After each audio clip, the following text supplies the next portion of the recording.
did you get to the place of, in the spirit of there is a lot to learn and there's things that you don't know. Yes, there's some resonance in some ways, but there's a whole bunch that's going to be very new to you.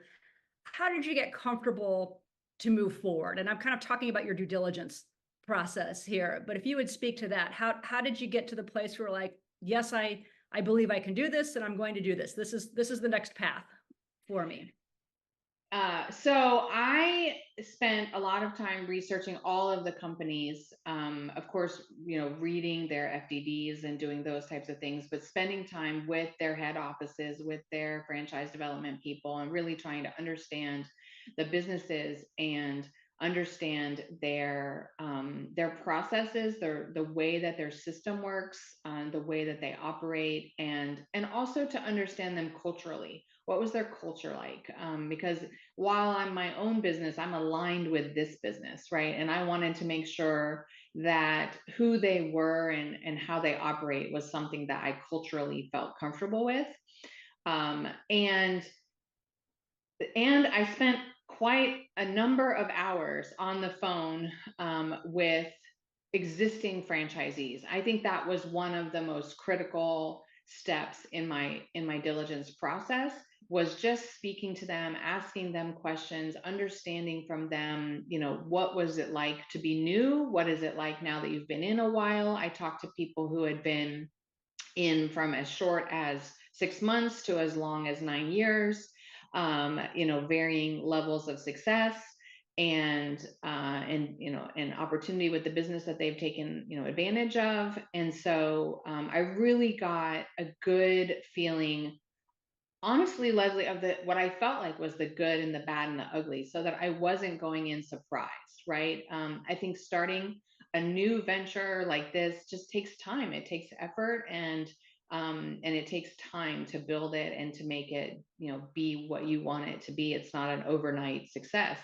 And so I think I went in with my eyes wide open, and that diligence really, I wasn't afraid to say or ask, what went wrong the first few years? What went right the first few years? What, if you could go back and I could learn from you and benefit from this, if you could go back, what would you do differently? And the franchisees were surprisingly candid. They were, and I appreciated that, right? I was lucky that, and it also spoke to again, the culture of Schoolie Mitchell, right? They were honest, they were transparent, and they, I had one, the most important comment to me was, this is one of the 9-year people. He said, Lisa, everyone asks me if I'm happy that I made the decision today.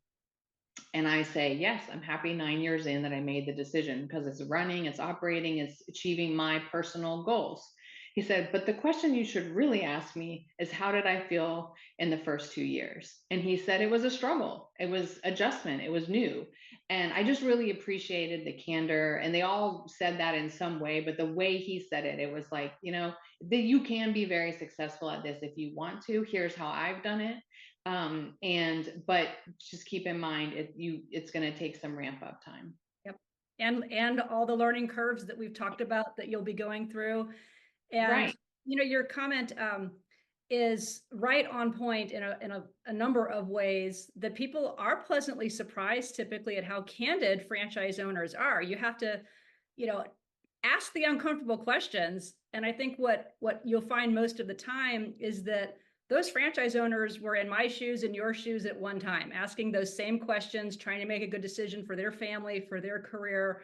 So most of the time, people, as you say, will tell you the good and the bad and the ugly, and you need to hear that. And you need to hear the challenging parts as well as the wins, to make sure that one is okay with what's to come in the early part of the business.